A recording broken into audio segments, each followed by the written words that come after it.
Bueno, ante todo, buenas tardes y gracias a Aitor y a la organización por invitarme a Bilbao. Todo un placer. Y dar la enhorabuena antes de comenzar a los anteriores ponentes por el buen trabajo y la buena labor divulgativa que están realizando desde este maravilloso estrado que tenemos aquí en el Palacio de Euskalduna. El motivo de mi ponencia, si esperáis grandes transparencias, grandes gráficos y grandes presentaciones, no miréis a la pantalla. No miréis a la pantalla porque yo no soy muy amigo de hacer este tipo de presentaciones, y más aún cuando tenemos un tema tan espinoso o árido como es la nueva ley de servicios de pago. Esta ley es una ley un poco difusa, que llevamos ya con ella 1 año y medio aproximadamente. Se aprobó en el 2009 y el motivo básico de la ley es que era necesaria transponerla a la directiva europea. Tocaba y se hizo y la tenemos aquí. ¿Por qué llegamos a esta circunstancia? Evidentemente estamos en una zona única de pago y necesitamos integrarnos en Europa y necesitamos armonizar todo también lo que es el espacio de pago. ¿Ventajas? Pues hemos tenido bastantes ventajas con esta ley. Básicamente tenemos una mayor difusión en el tema de transferencias, tenemos una armonización plena en transferencias a nivel europeo, tenemos también una unificación de domiciliaciones. Para que nos hagamos una idea, antes un cliente que fuese alemán, por ejemplo, tuviese un piso en Almería, para pagar la mera factura de la luz necesitaba abrirse una cuenta aquí en España. Hoy en día ya no es necesario. Y también tenemos una serie de cambios legislativos que se han introducido que cubren una serie de huecos legales que teníamos. Pues también se puede permitir, por ejemplo, repercutir las comisiones de los medios de cobro. La práctica tan usual que una aerolínea, por ejemplo, cobre la comisión de cobro por tarjeta, desde la entrada en vigor de esta ley, es una práctica perfectamente legal, cosa que hasta ese momento no estaba regulado. No obstante, a efectos empresariales sí nos hemos encontrado con bastantes inconvenientes en el sector, sobre todo de la domiciliación. Tengamos en cuenta que la domiciliación bancaria en este país pues está como medio de pago muy extendido, y aproximadamente un 70% de los cobros las empresas lo realizan mediante domiciliaciones bancarias. En este sentido, pues las empresas, ¿qué es lo que ha pasado? Que estábamos acostumbrados mucho al giro bancario en norma 19, unos plazos de devolución muy concretos, unos motivos de devolución, otro procedimiento distinto para lo que era el descuento del recibo, la famosa norma 58, o meter procesos en descuento. Y claro, desde que ha entrado en vigor esta ley, todos estos cambios normativos, los cambios en plazo, la evolución que ha tenido los propios sistemas de pago y demás, pues nos han dejado un sabor de boca un poco difuso, en el cual tanto entidades financieras como empresas están un poco perdidas todavía. Conozco oficinas en particular que para procesar cualquier tipo de orden, de devolución de un recibo o un cargo de una remesa, necesitan llamar a su central o al agente superior, ¿no? Entonces ahí tenemos un problema importante. También tenemos como ventaja más importante, que todos habréis dado cuenta, sobre todo en el aspecto de las transferencias, que es la aplicación de fecha-valor. Anteriormente, a la entrada en vigor en esta ley, cuando se hacía una transferencia, teníamos pues básicamente 3 días desde que el dinero salía de una cuenta hasta que llegaba a otra, más otro par de días de fecha-valor como nos descuidáramos. Conclusión, teníamos dinero parado unas 96 horas. Hoy en día ese plazo se ha echado a 24 horas y la fecha valor coincide con la fecha de abono. Conclusión, podemos disponer. Es decir, la ley no es tampoco mala o tan perversa como se está haciendo ver por otros muchos sitios.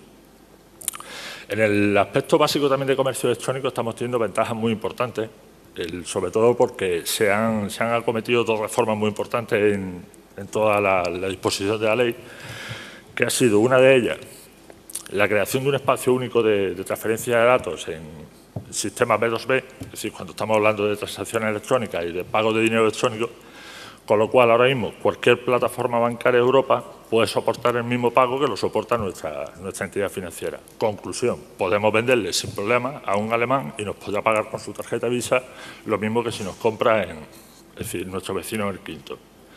Este punto antes solamente estaba cubierto con los estándares de tarjeta. Si hablábamos de Visa Mastercard, si entramos en otro tipo de pago, una tarjeta que estuviese emitida fuera de la zona euro y demás, pues podríamos tener unos problemas importantes.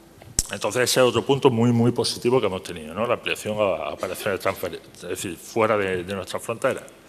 ¿Problema?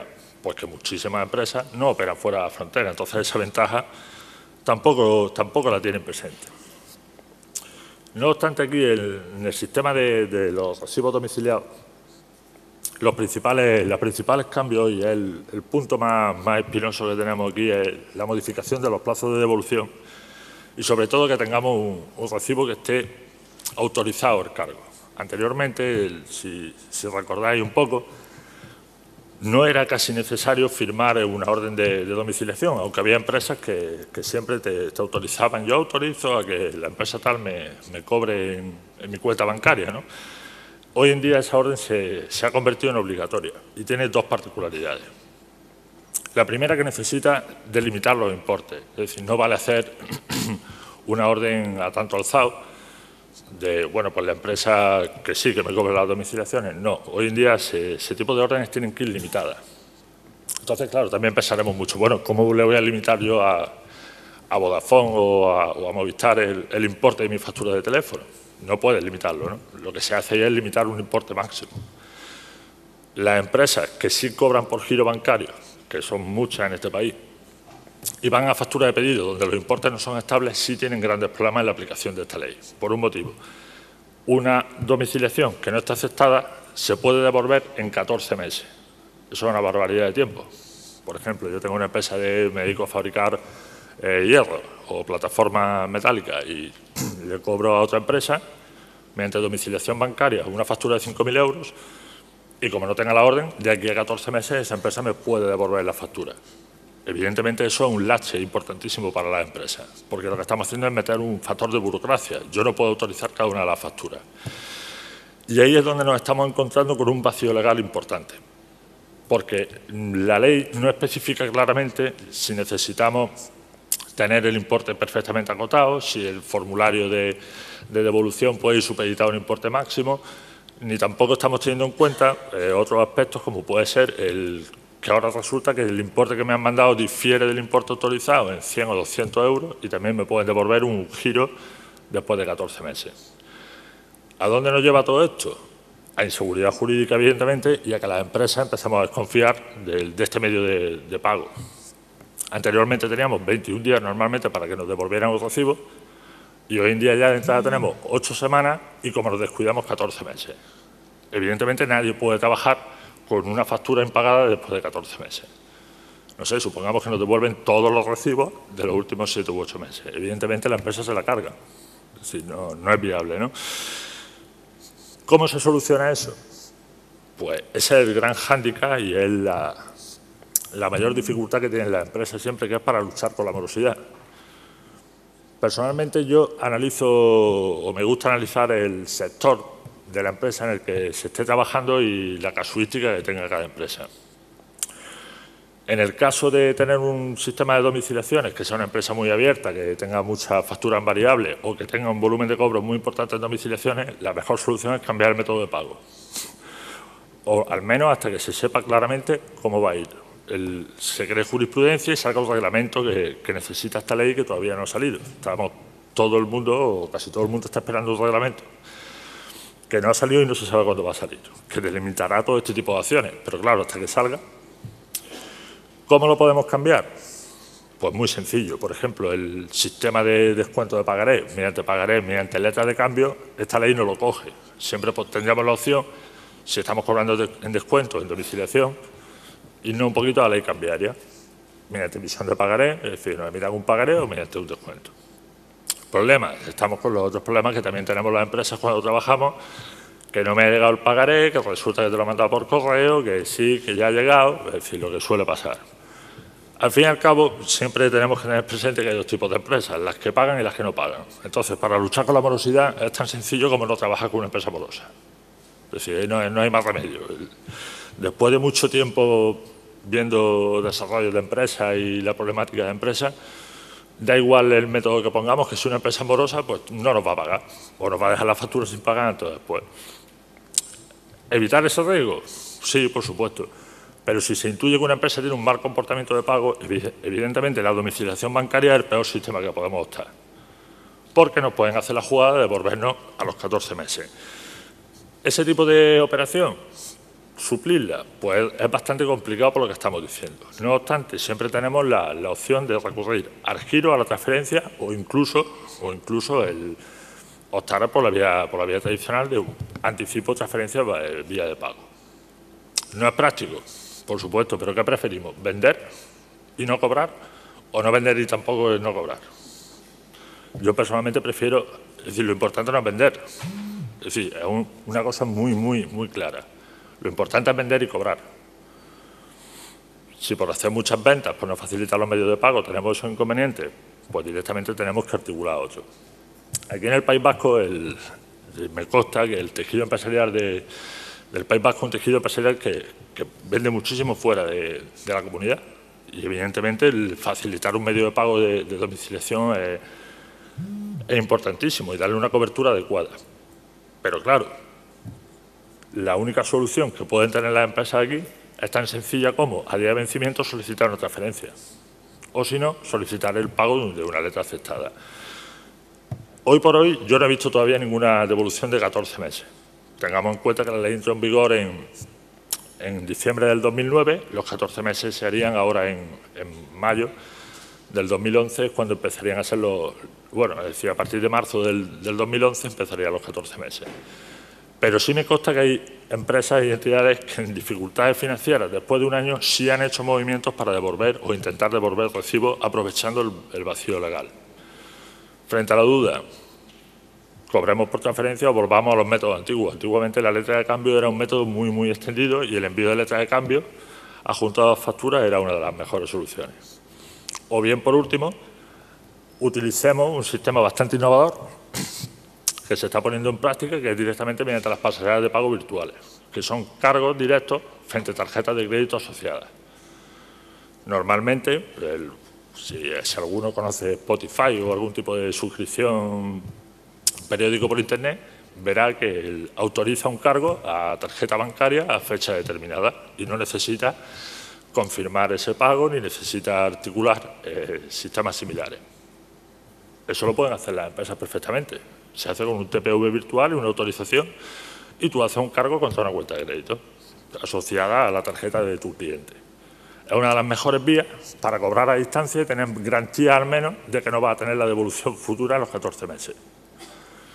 Ante la duda, autorizaciones muy finas, valen las autorizaciones por correo electrónico y se pueden adjuntar también a la factura o incluso a la hoja de pedido cuando sea un sector que así lo requiera, que autorice directamente el importe de pedido. Y si existe alguna modificación, rectificación, factura y demás, volver a adjuntar una hoja de pedido exacta. Pero que no obstante, hasta que no tengamos un reglamento, no podemos estar tranquilos con este tipo de medio de pago. Por último, no todo tiene por qué ser negativo en este sector y debemos tener presente que la agilización que se ha cometido en el sector de transferencias, el movimiento de flujo bancario, traspaso de cuentas e incluso la armonización de una zona de pago europea ha sido vital, ¿no? Es decir, hoy en día trabajar con una empresa de Francia o venderle a una empresa en Francia, en Italia o en Alemania y cobrarle muchísimo más sencillo que hace un par de años.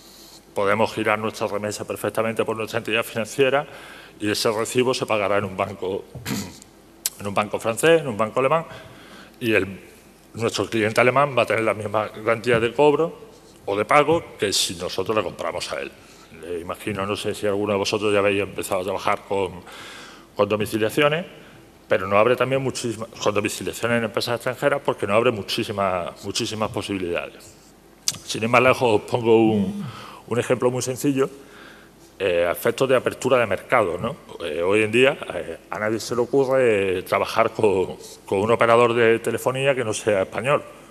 Damos por hecho que el operador francés, el operador italiano o el operador polaco va a ser muchísimo más caro que nuestro operador español y vamos a tener la barrera de entrada del mercado, de las tarifas de roaming. Pues no, nos equivocamos.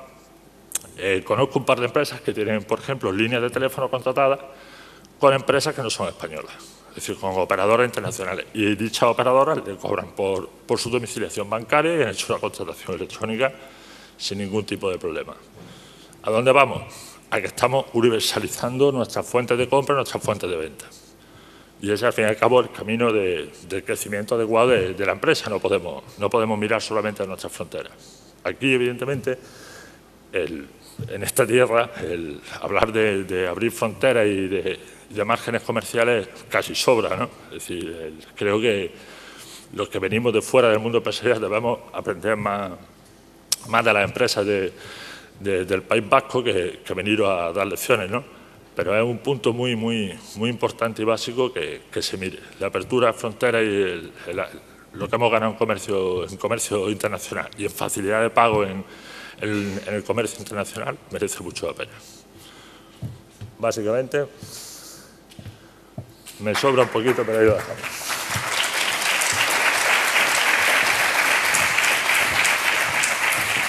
Muchísimas gracias, Domingo. Seguimos, bueno, en tiempo sí, de sobra en tiempo. Bueno, ahora podemos explayarnos, podemos hacerte esas preguntas que no eran para ti. Me ha sobrado un poquito.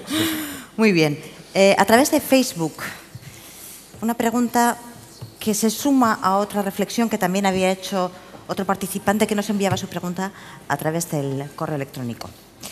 Esta ley es solo para empresas, ¿no? Porque he tardado casi 2 años en cobrar una factura de un ayuntamiento y eso que eran solo 1.000 euros. Eso nos dice Manuel González y también una persona que firma como indignado sumo nos dice: para una vez que me meto en un contrato con una administración, ayuntamiento de XXXX, el proyecto me sale rana y la facturita lleva ya 173 días sin abonarse. Con el cambio de administración no sé cuándo voy a cobrar el pufo. ¿Cómo se puede obligar a una administración a pagar? Lo dicho, 2 preguntas distintas, pero yo creo que... Aquí tenemos 2 problemas básicos y es que las administraciones públicas, por norma general, sus protocolos o los protocolos, la burocracia que llevan, no permiten una domiciliación directa en cuenta porque necesitan un protocolo de autorización del pago, independientemente del departamento que compre. En el caso de ayuntamiento es muy normal que el interventor de ayuntamiento tenga que autorizar el pago una vez que se haya hecho. Eso impide la domiciliación directa. Entonces no es aplicable, la ley no es aplicable porque un ayuntamiento siempre nos va a pagar con una transferencia o una carta de crédito o nos va a librar un cheque. Luchar contra la morosidad de las administraciones públicas. Vuelvo a una de las reflexiones que hemos hecho en la exposición. Lo importante no es vender, lo importante es vender y cobrarlo. Si yo voy a trabajar y voy a tener que financiar una administración pública, voy a tener que adelantar el IVA famoso que tanto estamos discutiendo y voy a tardar en cobrar 1 año, 2 años, u 8, o 9, o 10 años, como hay casos por ahí, la mejor solución es no venderle al ayuntamiento. Si el ayuntamiento es moroso, no venderle. Aplicable para todos los morosos, sean administraciones públicas o administraciones privadas. Es decir, hoy en día tenemos libertad de venta. Fíjate, Alejandro Barquero Payo dice que ayer el nuevo alcalde de Sevilla decía que el ayuntamiento aún debía facturas con la moneda en pesetas, ¿vale? De 8 o 9 años, yo creo que no. No es el único ayuntamiento que las debe. Es más, la mayoría de ayuntamientos de nuestro país están en una circunstancia que...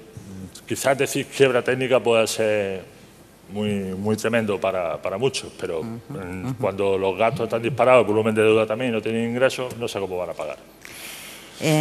Óscar CP, a través de Facebook, ¿está garantizado a través de la pasarela de pagos virtual que el cliente no puede devolver el cargo? ¿Y qué costes asociados tiene? Vale. Una pasarela de pago virtual funciona, no es aplicable a la ley de servicio de pago porque directamente lo que se hace es un cargo en cuenta de crédito. En la cuenta de crédito asociada a la tarjeta o incluso si es una tarjeta de débito un cargo directo pero mediante la pasarela de pago de la tarjeta. La devolución solamente se puede hacer ahí cuando existe fraude o existe una orden previa que anule la venta o que se argumente que se ha producido un fraude desde el vendedor hacia el comprador. Un comprador, cuando se hace un cargo, devolver un cargo Visa, Mastercard o algo así, es un proceso bastante complicado y que no es achacable a este tipo de ley. La seguridad o la fiabilidad, evidentemente, en Internet o la seguridad plena no existe en ningún sitio. Es decir, no existe. Los protocolos normalmente a día de hoy son bastante seguros. Y no suelen dar muchos problemas. No obstante, cada 2 por 3 suelen aparecer datos, estafas y cosas raras. Entonces, eso hay que tenerlo en cuenta también. La afirmación que has hecho ha generado cola, ¿eh? Unai Benito, vía Twitter, dice ya, pero ¿qué es mejor? ¿Vender e igual cobrar o no vender y seguro que no cobras? entiendo que es muy duro para una empresa o para los que estamos metidos en el mundo empresarial, es muy duro decir a ti no te vendo. La venta a crédito tiene varios problemas, independientemente de que podamos cobrar más tarde. Tengamos en cuenta que nosotros solamente estamos... Es decir, perdemos realmente, nuestro margen de beneficio sería lo que no nos extorsiona la cuenta de resultados. Si yo tengo un negocio con un margen de beneficio de un 20% de la venta, el 80% del importe de la factura lo tengo que abonar yo a mi proveedor, o en mis costes de producción o en mis costes de mantenimiento. Si mis márgenes son un 20%, con que tenga un 20% de impago, ya voy a tener un grave problema. Y problemas de funcionamiento de tesorería, que me va a implicar necesitar mayores pólizas de crédito, ampliaciones de capital o financiación a corto o medio plazo. Yo creo que hay que coger la calculadora seriamente y analizar bien los balances. Más vale vender poquito y cobrado que no vender mucho y no cobrarlo, porque al final cierra la empresa. Entonces yo creo que es una decisión un poco compleja. Ojo, rara es la empresa que entonces después no lo hacen un pufo. Lo que hay que evitar es que llegue. Oye, una pregunta que yo creo que es muy interesante vía Facebook y seguro que se nos ha ocurrido en alguna ocasión, ¿verdad? Si el dinero como tal no existe y simplemente es un apunte digital, ¿cómo es posible que las transferencias tarden 1, 2 o 3 días, permisos, festivos, vacaciones y demás explicaciones? ¿Por qué no está ya o por qué no está para ayer? ¿No? Yo creo que es, como usuaria, desde luego. Este tipo de pregunta es una pregunta muy recurrente en este tipo de... Es decir, muy recurrente porque, claro, damos por hecho que nos metemos en una plataforma online y yo hago mi gestión de transferencias, da igual que yo la haga desde mi banca online que a que me la hagan en la oficina, y estamos suponiendo que el proceso posterior a esa emisión de transferencia es automático. Error. Ese proceso no es automático y requiere una liquidación entre bancos que se llama sistema target y que ese sistema se cierra una vez al día. Entonces, cuando todos los bancos acuden a la Cámara de Compensación y dicen los movimientos de fondos que ha habido de un banco a otro, esa propia Cámara de Compensación asigna dónde va cada transferencia y dónde va cada importe. Y hasta el día siguiente, evidentemente, no se vuelcan las bases de datos. Es decir, la transferencia directa, o como aquí están diciendo, sería lo que se llama transferencia vía Banco de España, que lleva un proceso distinto, no es una Cámara de Compensación. Y evidentemente los protocolos necesitan unos trámites y unos cauces. No se pueden hacer todas las transferencias a la vez, pues eso sería inviable. No hacemos una transferencia. Se hacen millones de transferencias todos los días, millones de domiciliaciones, millones de cobros. Es decir, se necesita un sistema material. Tenía truco. Por desgracia tenía truco. Por desgracia Ojo, tenía sí, truco. Además, la comparación es muy sencilla. Si nosotros hacemos la transferencia entre dos cuentas de la misma entidad, no pasan por ese sistema de compensación y ahí el abono sea automático. Tú haces un traspaso y de una cuenta pasa a otra automático, porque no pasa por ese sistema. Pero claro, cuando tú tienes un sistema gestionado por una Cámara de Compensación independiente que agrupa a todos los bancos, evidentemente tenemos unos horarios y unos plazos. Oye, interesantísimo el debate, porque ahora dice ya, pero como la industria farmacéutica deje de vender a hospitales y servicios públicos de salud, pues vamos listos, ¿no? Un segundito, Fran Ramón Malagón, sí. Una de estas demoras de tanto culpable que son la banca. Pues chicos, las transferencias vía Banco España llegan en el momento. El tiempo que retienen. Ahora, lo que no paguen comisiones lo pagan intereses, ya depende del volumen de transferencia. Bueno, estamos metiéndonos aquí en un tú a tú, ¿verdad? Aquí sí que, pero bueno. Una pregunta más, aunque sea rapidito. Lo del pago de facturas en España es de juzgado de guardia. ¿Sucede lo mismo en el resto de mercados europeos? Porque me da la impresión de que esto es una república bananera, dice el SETE. Por mi experiencia personal con Europa, no es el porcentaje más significativo de trabajo. Sí puedo hablar en más comercio internacional en mercados emergentes, China, Turquía, o exportaciones hacia África e incluso América. Si nos quejamos en España, poneros a trabajar fuera de España y vais a ver lo que viene. Entonces, es malo entre comillas. Aquí el peor lastre lo tenemos en las administraciones públicas. Hay dos tipos de empresas, las que pagan y las que no pagan. Entonces, las que pagan paguntualmente o relativamente con unos plazos asumibles. Las que no pagan no te van a pagar nunca y decían, mal pagados todos son excusas. Entonces, ahí no podemos argumentarlo. Y sí, existen plazos de demora, pero bueno, son asumibles. No. Muy bien, pues muchísimas gracias. Nos siguen proponiendo incluso soluciones para todas estas cosas. Vamos a ir tomando nota, que tal vez de aquí tenemos un nuevo filo. Muchísimas gracias, Domingo, por acompañarnos hoy. Un placer. Gracias.